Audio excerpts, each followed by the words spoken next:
केशव जी, आप जो कर रहे हैं ना, मुझे नहीं लगता आप सही कर रहे हैं। मुझे ऐसा लगता है आपको एक बार फिर से सोच लेना चाहिए। शिमोना सही कह रही है सर। भावनाओं में बहकर आप ये निर्णय ले रहे हैं। बिल्कुल सर, और हम तो आपके शुभचिंतक हैं। आपको सिर्फ इसके परिणाम से वाकिफ करा रहे हैं। आप जो कर रहे हैं ना, उससे आपकी जान को खतरा हो सकता है। बस प्रणय, मैंने अपना डिसीजन ले लिया है और मेरा डिसीजन किसी भी हालत में बदलने वाला नहीं है। मुझे किसी से डर नहीं। आने दो उसको, फिर देखते हैं। अमन, बोलो कि कोई अच्छी खबर लाए हो। अच्छी खबर ही लाया हूं। आप जो सोच रहे थे वही सही है। ये देखिए।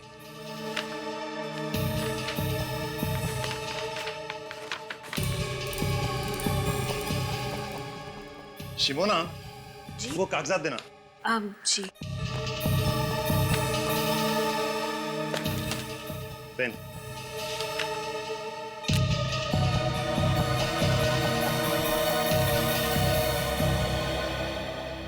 केशवनाथ जी, आपका काम हो गया। अब आप बेफिक्र हो जाइए। मुझे नहीं लगता ये इतना आसान है। ये बात पता लगते ही तूफान आने वाला है। तो फिर आने दो तूफान, हम तैयार हैं।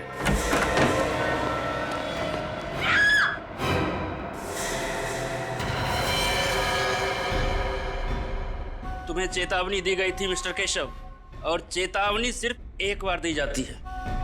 अगली बार तो सिर्फ गोली।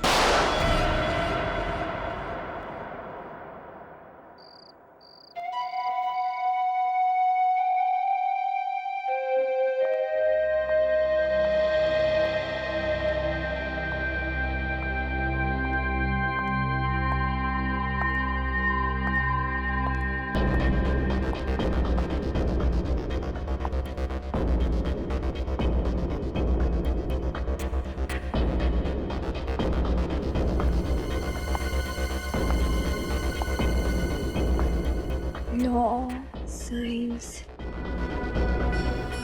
all books, shelf number 2.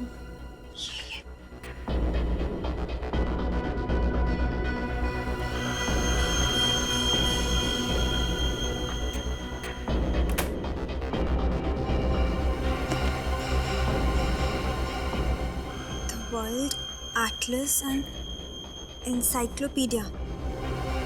यही बुक है।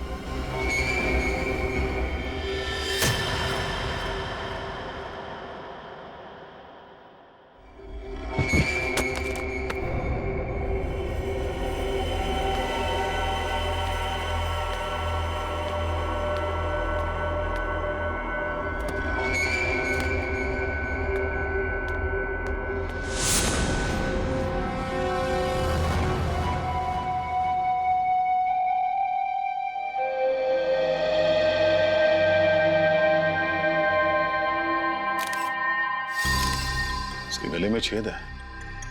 किसी नुकीली चीज से वार किया गया है और शायद उसी वजह से इसकी मौत हो गई। लेकिन सर, हमें तो ऐसी कोई चीज मिली नहीं यहाँ से। हो सकता है खूनी अपने साथ ले गया।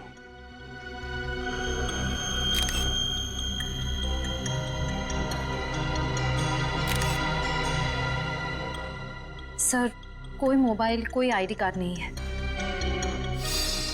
सर, एक मिनट।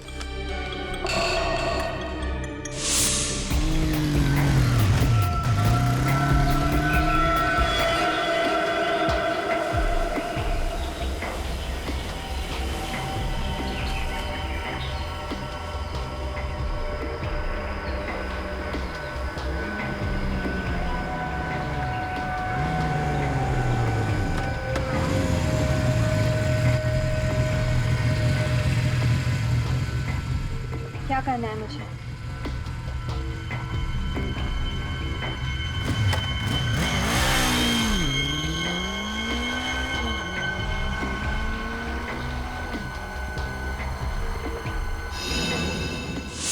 ये चिट्ठी इसकी जेब से मिली है। सेंट्रल लाइब्रेरी, तीसरा माला, शेल्फ नंबर 2। ये लड़की रात के 1:30 बजे वर्ल्ड एटलस बुक लेने के लिए आई थी यहाँ पे। क्यों? हाँ सर, और सर वो किताब यहाँ से गायब भी है। ओह, बड़ी अजीब बात है, रात के 1:30 बजे ये लड़की यहाँ वर्ल्ड एटलस बुक लेने आती है और उसी की मौत हो जाती है, और वो बुक भी यहाँ से गायब है। इसका मतलब है कोई और भी था जो बुक लेने के लिए आया था। उस किताब में ऐसा क्या हो सकता है? सर वो तो एक सिंपल मैप्स की बुक है। बुक भले ही सिंपल हो, लेकिन कोई ना कोई बात तो जरूर है सर। लगता है उस बुक के साथ छेड़छाड़ की गई होगी। सचिन, बाहर जाके पता करो किसी ने इन लोगों को अंदर बाहर आते जाते दिखा है क्या? ये वर्ल्ड एटलस बुक आखिरी बार कौन लेके गया था? Sir 1 minute.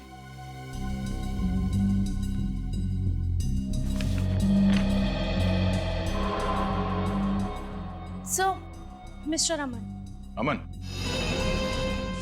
अमन, बोलो कि कोई अच्छी खबर लाए हो। ये अमन यहाँ का मेंबर होगा ना? जी सर। जरा उसका एड्रेस देना।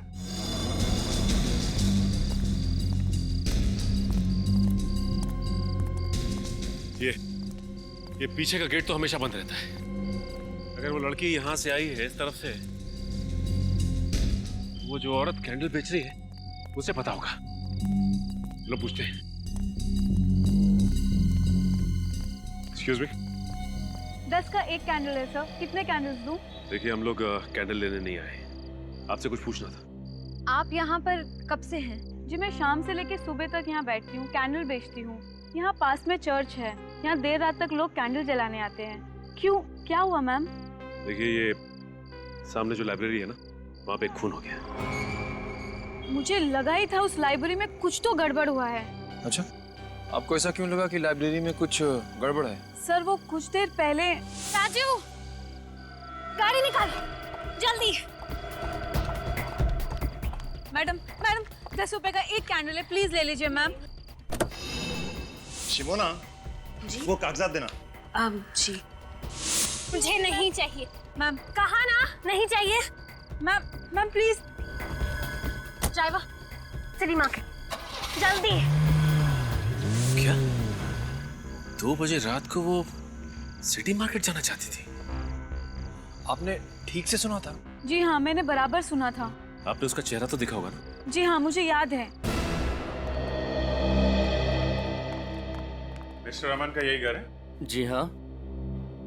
और ये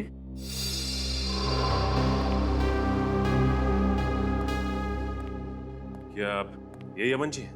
हाँ सब, इन्हें मैंने हाल में कहीं देखा है। हाँ सर, चेहरा जाना पहचाना लग रहा है, लेकिन याद नहीं आ रहा है कहाँ देखा है सर। जरूर देखा होगा, अमन सर बहुत बड़े वकील हैं। आपने टीवी पर किसी इंटरव्यू में देखा होगा उन्हें। अच्छा, तो आपके साहब बड़े वकील हैं? हाँ। कहाँ गए? ऑफिस? नहीं, आज सुबह वो अपना सामान लेकर के शहर से बाहर चले गए। इस अमन जी ने आखिरी बार लाइब्रेरी से वर्ल्ड एटलस की किताब ली और लाइब्रेरी में वापस कर दी। उसके बाद से गायब है। अमन जी का कमरा कहाँ है?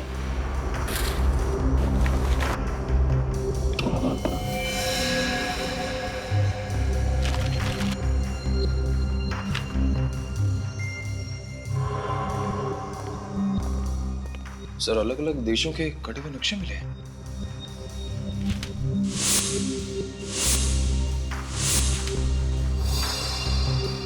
सर ये सारे कटे हुए नक्शे तो सर वो तो एक सिंपल मैप्स की बुक है। वर्ल्ड एटलस बुक है। अमन जी ने इसे कैंची से इस तरह से काटा क्यों होगा? उस वर्ल्ड एटलस बुक को हथियार बनाने के लिए। उस बुक में से सारे पन्ने काटे, उसके अंदर कोई नुकीली चीज रखी जो किताब खुलते ही पिस्टन के जरिए तेजी से बाहर निकली और उस लड़की का खून हो गया। सर अमन का फोन बंद आ रहा है। वो तो होना ही था। सर ये देखिए सर, फटे हुए music notes. Music notes? Sir उसने म्यूजिक नोट फाड़ के फेंका क्यों होगा? लेकिन अमन सर को तो संगीत का शौक ही नहीं है। तो ये देखिए, ये वायर और ये स्प्रिंग।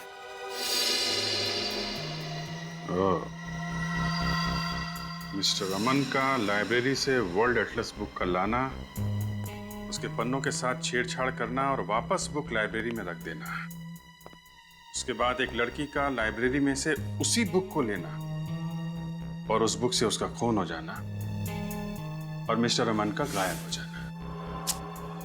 ये कोई इत्तेफाक नहीं है, साजिश है, साजिश, सोची समझी साजिश।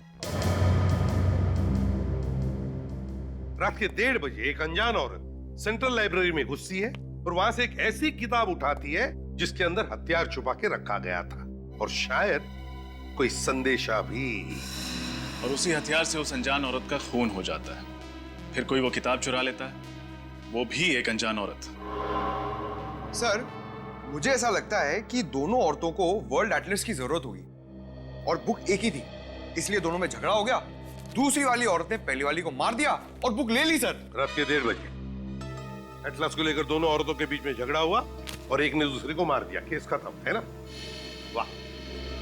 सर, अजीब बात यह है कि लाइब्रेरी से किताब चुराने के बाद वो औरत अपने ड्राइवर से कहती है कि वो उसे सिटी मार्केट लेकर जाए। सर, इतनी रात में सिटी मार्केट में ना तो कोई दुकान खुली होगी, ना ही कोई कॉफी शॉप। वही तो रजत, वही तो समझ में नहीं आ रहा है कि क्यों। सर, ऐसा भी तो हो सकता है कि वो औरत सिटी मार्केट के आसपास ही कहीं रहती हो। नहीं सूरज, अगर ऐसा होता तो वो अपने ड्राइवर से कहती कि हम घर ले चलो। सिटी मार्केट ही क्यों? सिटी मार्केट ही क्यों? उस औरत के बारे में क्या पता चला जिसका लाइब्रेरी में खून हुआ? सर, अभी तक तो कुछ पता नहीं चला है। सर, उसके लापता होने की भी किसी ने कंप्लेंट दर्ज नहीं करवाई है। हम लोग क्रिमिनल रिकॉर्ड चेक कर रहे हैं। सर, ये स्केच बन गया। सर, यही वो अनजान औरत है जो बुक लेकर भागी थी। सर, इस औरत को मैंने किसी न्यूज में देखा था। सर, न्यूज में?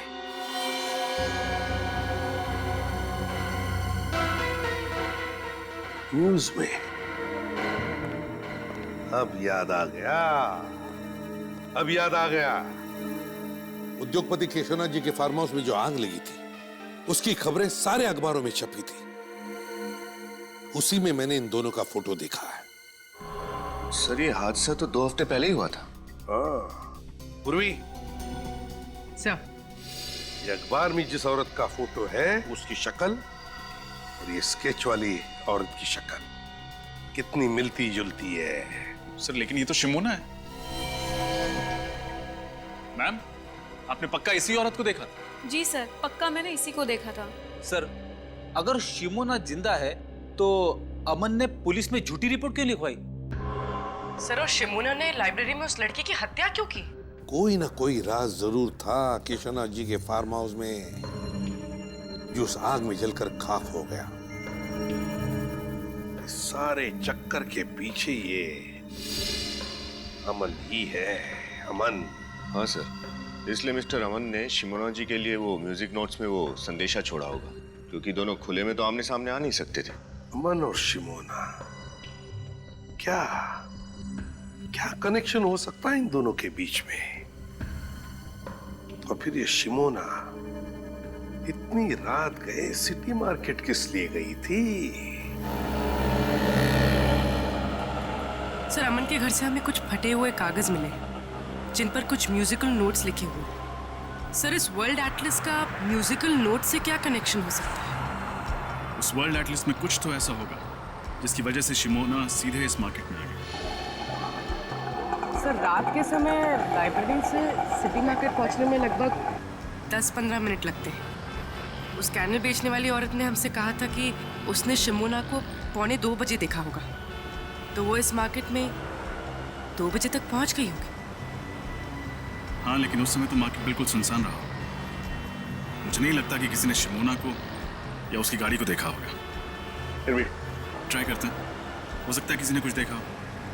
तुम इस तरफ पूछो, मैं उस तरफ के दुकानदारों से पूछता हूँ।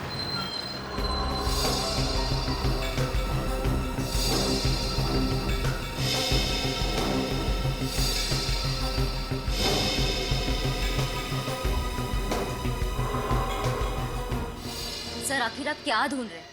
हम कह रहे हैं ना कि अमन सर ने कोई गैर कानूनी काम नहीं किया है। गैर कानूनी काम नहीं किया तो फिर अचानक क्यों गायब हो गए? मुझे नहीं पता। कोई भी वकील बिना किसी को बताए अपने सारे कोर्ट केसेस छोड़ के वेकेशन पे तो जाएगा नहीं, और अगर जाएगा तो कम से कम अपनी पर्सनल सेक्रेटरी यानी आपको तो बता के जाएगा। लेकिन उन्होंने मुझे कुछ नहीं बताया। और अगर नहीं बताता है तो इसका मतलब है कि वो कोई गलत काम कर रहा है और वो नहीं चाहता है कि उसके बारे में किसी को पता चले। नहीं, अमन सर कभी कोई गलत काम नहीं कर सकते, और वाकई में हमें नहीं पता है कि वो गए कहाँ हैं। इतना जरूर पता है कि वो हमें कांटेक्ट जरूर करेंगे, वो भी सही समय पर। अब आप ही बताइए साहब, इतनी छोटी सी चीज चुराने के लिए मेरी दुकान का ताला तक तोड़ डाला। मेरी तो समझ में नहीं आ रहा कि वो चोर था या फिर कोई पागल था। और कुछ तो चोरी नहीं हुआ दुकान से? नहीं साहब, और कुछ तो चोरी नहीं हुआ। चलो ठीक है, आइए मेरे साथ। उर्वी, एक्सक्यूज मी, हम लोग सीआईडी से। सर क्या हुआ क्या यहाँ पे? सर वो कल रात को मेरे म्यूजिक स्टोर में ताला तोड़कर एक चोर घुस आया था, और सर वो केवल एक म्यूजिक बॉक्स के अलावा और कुछ भी चुरा कर नहीं ले गया। एक ही म्यूजिक बॉक्स? उसके अलावा उसने कुछ भी नहीं चुराया? जी मैडम, वो चोर देर रात को आया होगा जब पूरा मार्केट बंद हो जाता है, चारों ओर सुनसान हो जाता है, तभी तो किसी ने कोई आवाज भी नहीं सुनी। हो सकता है शिमोना ने ही वो म्यूजिक बॉक्स चुराया। अच्छा, ये म्यूजिक बॉक्स आपके पास था कब से? सर कल सुबह ही एक सेल्समैन देकर गया था। कल सुबह? जी मैम, उस सेल्समैन ने बतौर सैंपल वो म्यूजिक बॉक्स मेरे पास रखा था और कहा था कि एक म्यूजिक कंपनी ने एक नया आइटम लॉन्च किया है, वो म्यूजिक बॉक्स में कस्टमर को दिखाकर मैं और 20 के ऑर्डर भी ले लूंगा। और उसने कहा कि वो 2 दिन के बाद आएगा ऑर्डर लेने के लिए, तभी वो सैंपल वाला म्यूजिक बॉक्स लेकर जाएगा। सर उसने वो सैंपल पीस बेचने के लिए मना किया था। अब आप ही बताइए मैं उसको क्या जवाब दूंगा। ये सेल्समैन पहले भी आया था आपकी दुकान पर? जी नहीं सर, वो सेल्समैन हमारे लिए नया था, पहले कभी नहीं देखा। यही था? हाँ सर, यही था वो आदमी।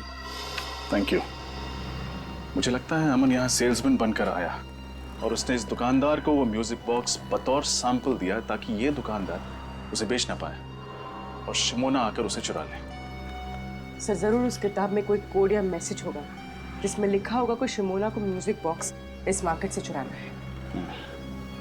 लेकिन सेंट्रल लाइब्रेरी से सिटी मार्केट से म्यूजिक बॉक्स, ये कोड्स का चक्कर कुछ समझ में नहीं आया।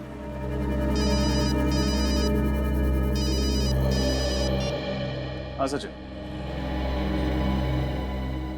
क्या? ठीक है। क्या हुआ सर? कल रात इस शहर के 2 और म्यूजिक स्टोर से ऐसे ही म्यूजिक बॉक्सेस चुराए गए। अमन जी का और शहर के जाने माने स्टील बैरन मिस्टर केशवनाथ, इनके बीच क्या रिश्ता था? सब मिस्टर केशवनाथ अमन सर के क्लाइंट थे और वो अक्सर हमारे ऑफिस में आया करते थे।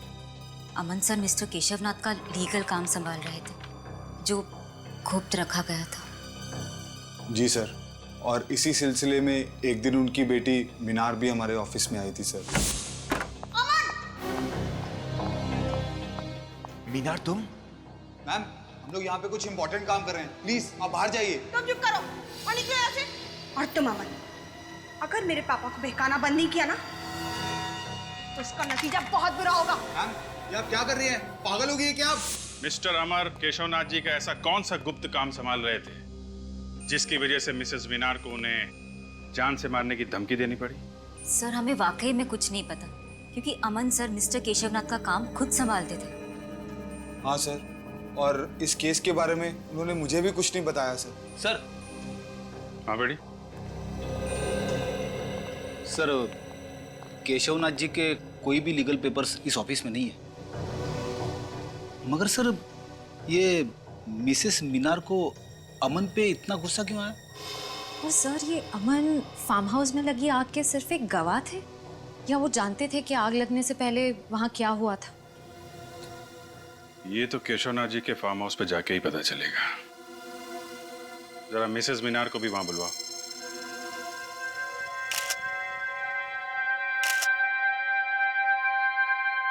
आप लोग इस पूछताछ से हमें कब बख्शेंगे? 2 हफ्ते पहले हुए इस हादसे को आप लोग भूल क्यों नहीं जाते? माना कि फार्म हाउस में आग लगी थी, but it was just an accident. Relax Minar, relax. CID वाले आपके पापा का फार्म हाउस का तलाशी लेना चाहते हो तो लेने दो, उन्हें उनका काम करने दो।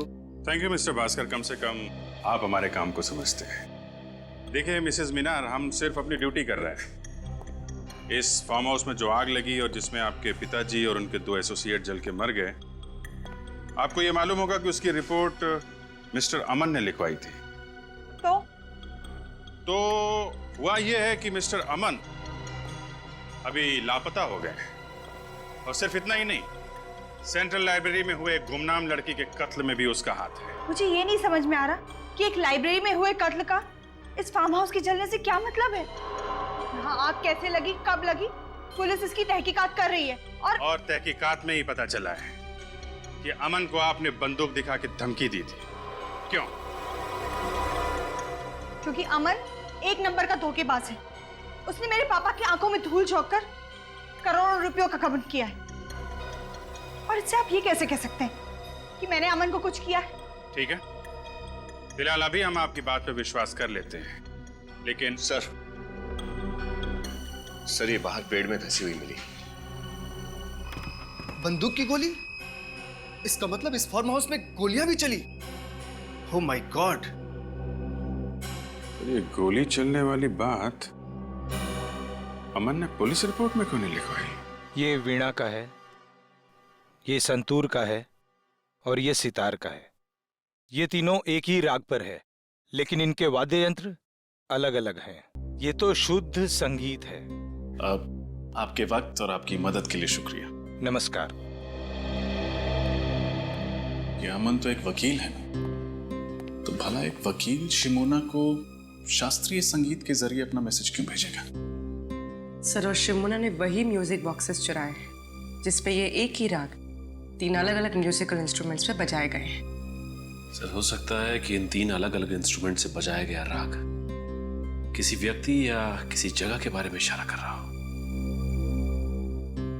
अब बस ये पता करना है कि संगीत के ये सुर किस जगह या फिर किस इंसान से जुड़े हुए हैं। मिसेस मीनार, अब तो आपको यकीन हो गया होगा कि फार्म हाउस में आग लगना कोई हादसा नहीं था। यहाँ पे गोलियां चली थी, गोलियां। सर, हाँ पे सर, पुलिस की फॉरेंसिक रिपोर्ट के मुताबिक उस वक्त यहाँ पे जो थे वो सब आग में जल के राख हो गए थे, और उनकी बाकी बची जो हड्डियां हैं वो अभी भी उन्हीं के लैब में है। तो एक काम करो, उन हड्डियों को अपने फॉरेंसिक लैब में भिजवा दो, डॉक्टर साळुंखे के पास। Yes sir. What nonsense! मुझे अपने पापा का अंतिम संस्कार करना है। देखिए मैडम, पहले हमें ये पता लगाना है कि एग्जैक्टली यहाँ पे हुआ क्या था। फिर आपके पिता की हड्डियों की शिनाख्त भी अभी बाकी है, तब तक आपको इंतजार करना ही पड़ेगा। सर ये देखिए क्या मिला, साइड से थोड़ा जला हुआ।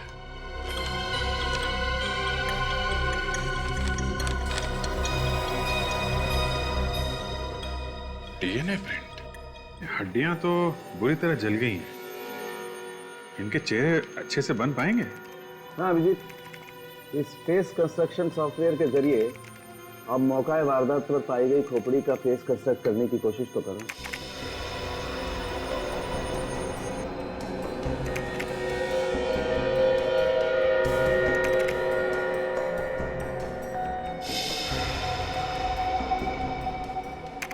ये देखो, इसमें कोई भी केशवनाथ जी या शिमोना जैसा नहीं दिखता, लेकिन ये तो प्रणय है। यानी कि प्रणय वाकई में उस रात जल के मर गया था। नहीं ब्रेडी, प्रणय की मौत गोली लगने की वजह से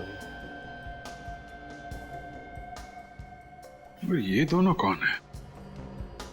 मेरे जरा इन लोगों को बुला के ला। आइए।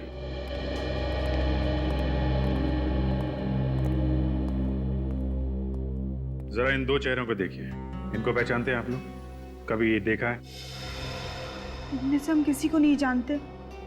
हमें क्या पता कौन है ये लोग? सर, आपका शक सही निकला। घटनास्थल से लाई गई सारी हड्डियों का डीएनए टेस्ट मिल गया। किसी का भी डीएनए मिसेस मीनार के डीएनए से नहीं मिलता। यानी वाकई में केशवनाथ जी जिंदा है? पर मेरे पापा हैं कहाँ? उन्होंने अब तक फोन क्यों नहीं किया? हम लोग जल्दी पता लगा लेंगे, अभी आप लोग जा सकते हैं। अच्छा तारिका, वो फार्म हाउस पे जो डीएनए की रिपोर्ट मिली थी उसका क्या हुआ? ये डीएनए प्रिंट एक 25 से 30 साल की औरत का है जिसका केशव नाथ जी के साथ जेनेटिक लिंक है। और एक बात सर, ये औरत को एक बहुत ही असामान्य बीमारी है, एक्वाजेनिक प्लूराइटिस। ये बीमारी है क्या? यह एक बहुत ही रेयर जेनेटिक डिसऑर्डर है।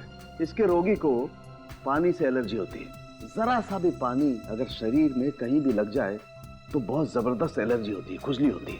बारिश का पानी, पसीना, यहाँ तक कि हवा में अगर जरा सी नमी भी बढ़ जाए तो रिएक्शन होता है। और इस इंसान को इतनी खुजली होती है कि कई बार तो इसकी मौत हो जाती है खुजली की वजह से। तो बहुत भयानक बीमारी है। ऐसे पेशेंट जिंदा कैसे रहते हैं? एंटी एलर्जिक दवा खा करके, ताकि इससे लड़ने की क्षमता बढ़ा सके। ऐसे रोगी को हॉस्पिटल में अल्ट्रावायलेट बी पॉजिटिव फोटोथेरेपी दी जाती है। ये पेशेंट्स पानी पी सकते हैं? पी सकता है, लेकिन सिर्फ मिनरल वाटर। अगर जरा सा भी क्लोरीन का पानी पिया तो पूरे शरीर में बुरी तरह से रैशेज हो जाते हैं। सिर्फ मिनरल वाटर? पानी के? अच्छा, ओके, ठीक है, ओके। क्या हुआ? लाइब्रेरी में जिस अनजान लड़की की लाश मिली थी उसका नाम बिंदु है। वो एक गुनहगार थी और जेल में सजा भी काट चुकी थी।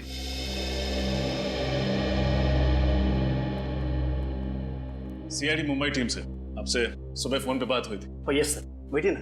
जी नहीं, इट्स ओके। आपको बिंदु के बारे में जानकारी चाहिए ना? जी हाँ, क्या बता सकते हैं आप बिंदु के बारे में? ये तो आपको किमी ही बता सकती है। किमी? कौन किमी? किमी और बिंदु दोनों एक ही सेल में थी और दोनों एक ही दिन रिहा हो गए।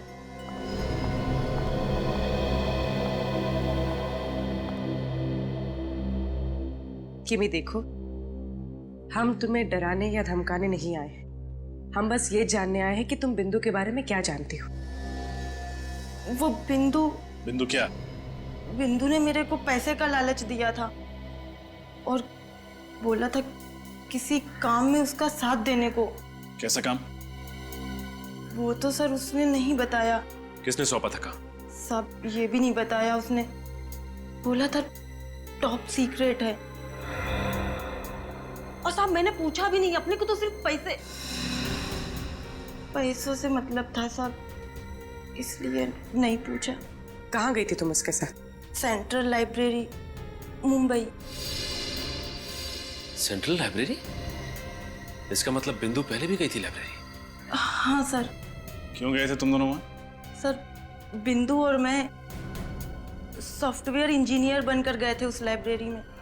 बिंदु को कुछ कंप्यूटर से जानकारी चाहिए थी और मैं बाहर निगरानी कर रही थी कि अगर कोई आसपास दिखाई दे तो तुरंत इत्तला कर दूं बिंदु को। पर वो जानकारी जो उसे चाहिए थी उसे मिली? नहीं सर। सर, लाइब्रेरी के कंप्यूटर से ऐसी क्या जानकारी हासिल करना चाहती थी बिंदु? पता नहीं, लेकिन ये पक्का है कि फार्म हाउस पे किए गए खून का राज जरूर उस लाइब्रेरी में छुपा है। मुझे प्रणय को वहां जाने ही नहीं देना चाहिए था। केशवनाथ जी की प्रॉब्लम में उसको पढ़ने की क्या जरूरत थी? किस प्रॉब्लम की बात कर रही हैं? प्रणय और शिमोना केशवनाथ जी के बिजनेस एसोसिएट थे। केशवनाथ जी को अपनी बेटी मीनार पर बिल्कुल भरोसा नहीं था, इसलिए वो चाहते थे कि अपनी जायदाद को किसी ट्रस्ट में रख दें। प्रणय और शिमोना उन्हें मनाने की बहुत कोशिश कर रहे थे कि अपनी बेटी के साथ ऐसा ना करें। और मीनार को केशवनाथ जी के इस फैसले के बारे में मालूम था क्या? जी, ये तो मैं नहीं जानती, लेकिन फार्म हाउस में आग लगने के एक हफ्ते पहले प्रणय ने मुझसे कहा था कि केशवनाथ जी ने अपनी जायदाद को ट्रस्ट में देने का फैसला बदल दिया है। और उसकी वजह? क्योंकि उन्हें कोई और वारिस मिल गया था। नया वारिस? हाँ, केशवनाथ जी को वसीयत बनाने से पहले उसके बारे में कुछ कंफर्म करना था। ये डीएनए प्रिंट एक 25 से 30 साल की औरत का है जिसका केशवनाथ जी के साथ जेनेटिक लिंक है। इसका मतलब वो डीएनए प्रिंट उस दूसरी लड़की का था जिसे केशवनाथ जी अपनी जायदाद का वारिस बनाना चाहते थे। क्या प्रणव जी ने उस नए वारिस का नाम बताया था आपको? यही पता करने के लिए तो वो फार्म हाउस गए थे उस दिन। लेकिन फिर वापस ही नहीं आए।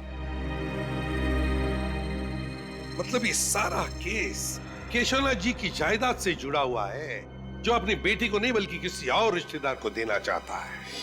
और डीएनए प्रिंट जो केशवनाथ जी के जले हुए फार्म हाउस से मिले वो उसी रिश्तेदार के होंगे। किसी के डीएनए प्रिंट मिलने से ये कैसे साबित होगा कि वो केशवनाथ जी के रिश्तेदार के हैं? सूरज, इंसान दो ही वजह से डीएनए टेस्ट करवाता है, या तो उसे रिश्ता साबित करना होता है या फिर बीमारी के बारे में, जेनेटिक बीमारी के बारे में पता करना होता है। लगता तो यही है कि केशवनाथ जी ने डीएनए टेस्ट के जरिए रिश्तेदारों की पहचान करने की कोशिश की है। हमें ये कैसे पता चलेगा कि वो डीएनए प्रिंट किस रिश्तेदार का है? किमी बता रही थी कि बिंदु और वो जब जेल से छूटी तो दोनों सेंट्रल लाइब्रेरी में गई थी उस कंप्यूटर से कुछ इंफॉर्मेशन निकालने के लिए। सर इसका मतलब वो 25-30 साल की लड़की जिसे डीएनए रिपोर्ट के मुताबिक पानी की एलर्जी है, वो इसी लाइब्रेरी में काम करती है। एग्जैक्टली। मतलब सर, हमें ना सिर्फ केशवनाथ जी, अमन और शिमोना को खोजना है, बल्कि लाइब्रेरी में काम करने वाले उस गुमनाम वारिस का भी पता लगाना है। ये केशवनाथ जी, अमन और शिमोना को ढूंढेंगे कैसे? रेडी, भले उन तीनों के मोबाइल फोन बंद हो, भले उनके बैंक अकाउंट में कोई लेन देन ना हो, लेकिन हर चीज के लिए पैसा तो लगता ही है। कोई ना कोई तो उन्हें पैसे भेजता ही होगा। बस उन्हें ढूंढ लेंगे। लेकिन कौन सर? केशवनाथ जी और शिमोना के जान पहचान वालों के मुताबिक वो दोनों मर चुके हैं। दया, ये अमन तो जिंदा है, और फिर अभिजीत ने तो कहा ही था ना कि अमन की सेक्रेटरी विनीता काफी वफादार है। सर, उन 3 म्यूजिक बॉक्सेस का क्या राज है?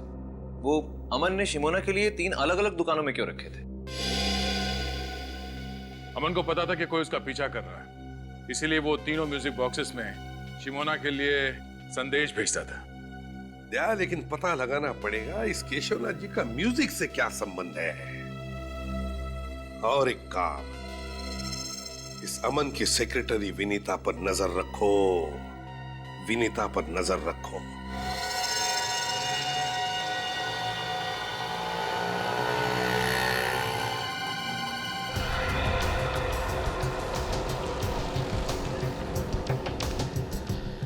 दोस्त इस समय तक बाहर आ जाती है, आज कहाँ रहेगी?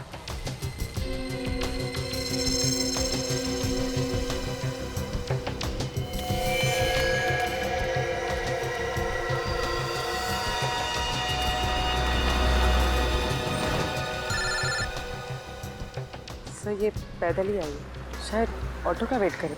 अच्छा,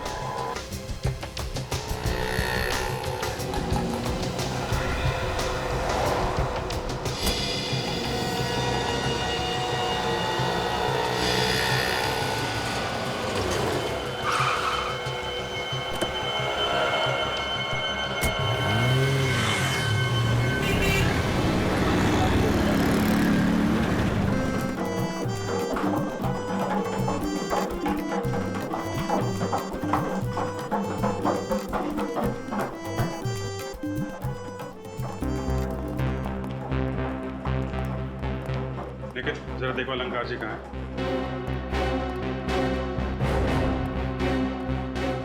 अरे भाई, वो संतूर का क्या हुआ? अलंकार जी।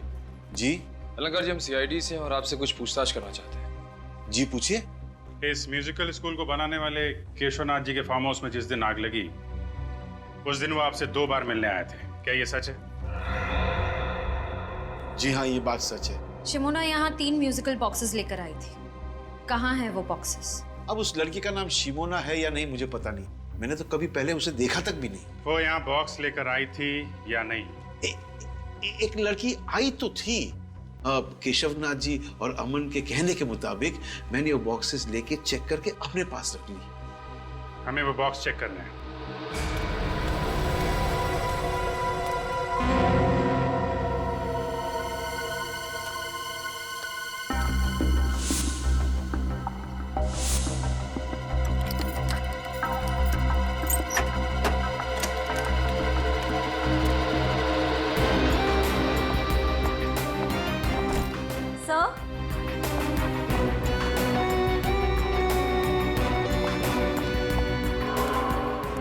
सर,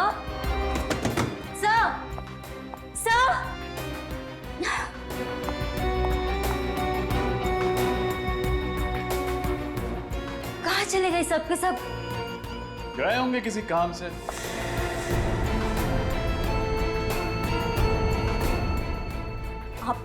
आप लोग यहाँ? जी हाँ, हम लोग यहाँ क्योंकि हमारा तो काम ही है गुनहगारों को पकड़ना। लेकिन मैं गुनहगार नहीं हूँ।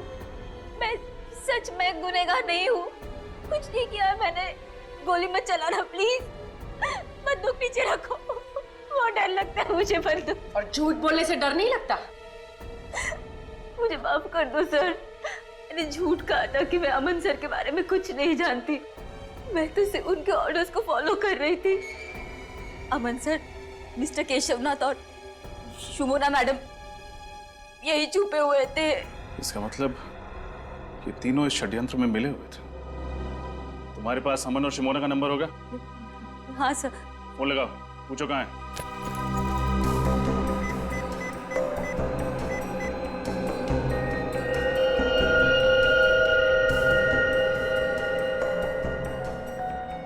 अमन सर का फोन स्विच ऑफ है। शिमोना का नंबर ट्राई करो।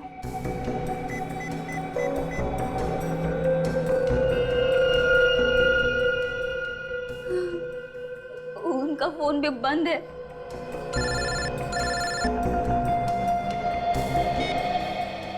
Yes sir. क्या? तो इस वजह से अमन, शिमोना और केशवनाथ को यहां से गायब किया गया है? सर हम लोग आ रहे हैं। क्यों सर? कुछ नहीं सचिन, केस खत्म करने का टाइम आ गया। नैना, उनको भी बुलाकर ले आओ। दोनों नई ट्रेनीज हैं, उनको अच्छा लगेगा। हाँ, लंच टाइम हो गया है, भूख तो लगी होगी। बिल्कुल।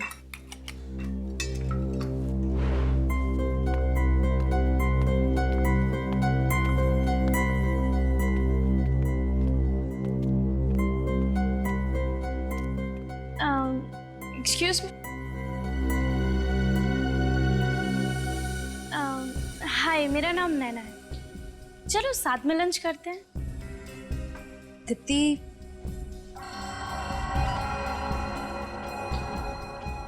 लंच के लिए बुला रहे हैं। ठीक है पूजा। ठीक है, हम आते हैं। ओके।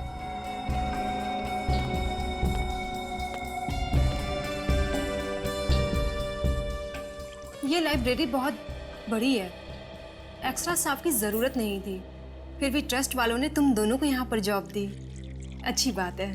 लेकिन हम लोग तो यहाँ बस कुछ ही दिनों के लिए हैं ट्रेनिंग पर। वैसे लाइब्रेरी में इतने ही स्टाफ मेंबर्स हैं या और कोई भी है? नहीं तो हम ही सब हैं। काम मैनेज हो जाता है। अब थैंक्स। मैं बाहर का पानी नहीं पीती। मैं अपना पानी खुद कैरी करके चलती हूँ। क्यों? आपका पानी हमारे पानी से अलग है क्या? हाँ, ये पानी घर से लेके आती है। इसे बाहर के पानी से एलर्जी है। पानी से एलर्जी? कहीं आप मजाक तो नहीं कर रही? वो मजाक नहीं कर रहे, सच्ची बोल रही है।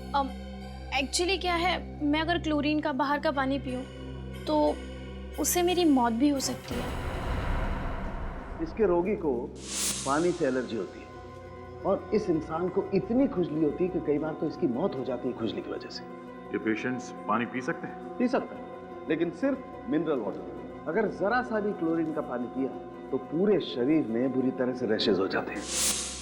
क्या? I am so sorry. No no, it's okay.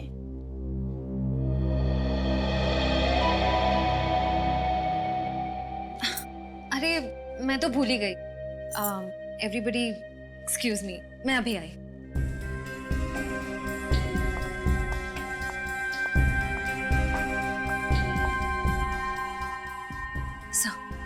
Sir, नैना वही लड़की है जिसे केशवनाथ जी अपना वारिस बनाना चाहते थे। क्या? वसीयत उसके हाथ लग गई? नो, फिर तो वो नैना पर हमला करने की जरूर कोशिश करेगा। डोंट वरी सर, हम नैना पर नजर रखेंगे। Yes sir. नैना, बैठो। तुमने अभी तक वो लिस्ट नहीं बनाई। रजिस्टर में नए बुक्स के स्टॉक की एंट्री करनी थी, वो कब करोगी? सर वो मुझे कुछ नहीं सुनना है। आप सब घर जा सकते हो, लेकिन नैना तुम अपना काम खत्म करके ही घर जाओगे। Okay sir.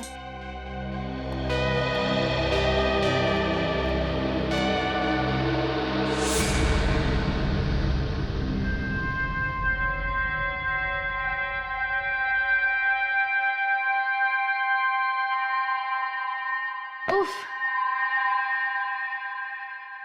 11:30 बज गए। ये भी कोई तरीका है काम करवाने का? ये मैनेजर नहीं हिटलर है, हिटलर। कल ना मैं इसकी लाइब्रेरी की ट्रस्टी से जरूर शिकायत करने वाली हूँ। और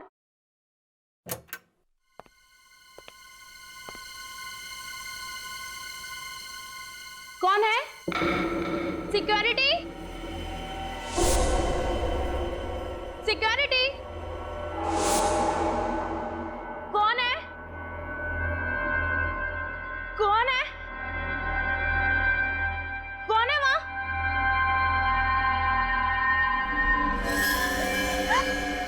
कौन हो तुम?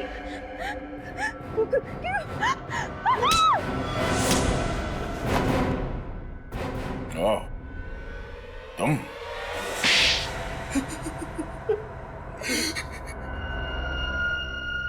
मैंने रात दिन इसलिए मेहनत नहीं की थी कि मेरे ससुर जी अपनी सारी जायदाद अपने किसी दूर के रिश्तेदार को खैरात में दे दे। मुझे शर्म आती है तुम्हें अपना दामाद कहते हुए। और आप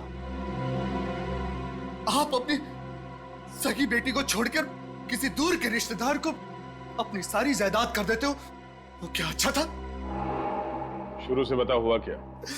हाँ, मैंने वो 2 गुंडे केशवनाथ जी को फार्म हाउस पर मारने के लिए भेजे थे, मगर वो दोनों उस आग में जलकर राख हो गए। फिर मुझे पता चला अमन मुझसे कुछ छुपा रहा है, इसलिए मैंने उस पर नजर रखना शुरू कर दिया। फिर मुझे पता चला कि केशवनाथ जी और शिमोना उस आग में नहीं जले थे, दोनों बच गए थे। और सब उस व्हील को मुझसे छुपा रहे थे। और अमन को पता चल गया था तुम्हारे इरादों के बारे में, इसलिए उसने खुफिया तरीके से शिमोना को वो वसीयत कहाँ है ये बता दिया। और इसी चक्कर में वो बिंदु मारी गई, जिसे तुमने यहाँ सिर्फ इसलिए भेजा था कि वो ये पता लगाए कि वो रिश्तेदार है कौन जो यहाँ काम करती है ना?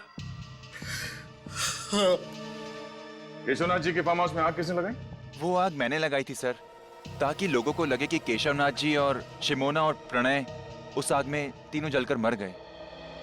अब तुम सारी जिंदगी जेल के सलाखों के पीछे अपने गुनाहों की गिनती करते रहना।